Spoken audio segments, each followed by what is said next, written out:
wanted to be a physician who not only took care of ill people, but was able to cure a disease, to take a condition which was causing a great disability or burden on a patient and in their families, and be able to lift that burden, eliminate it if possible.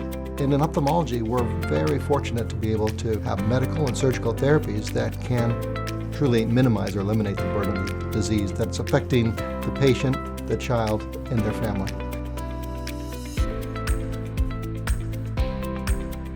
Pediatric ophthalmology entails taking care of all the ocular and visual disorders that can affect children of any age, from the age of 1 until adulthood.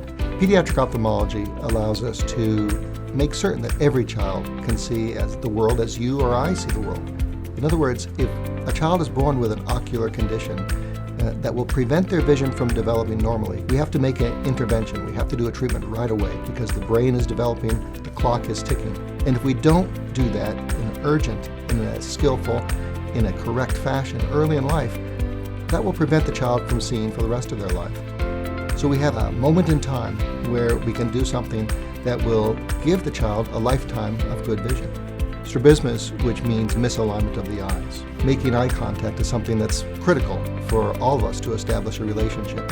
When you have eyes that are crossed or you have strabismus, it affects not only the way we perceive the world, but the way people perceive us.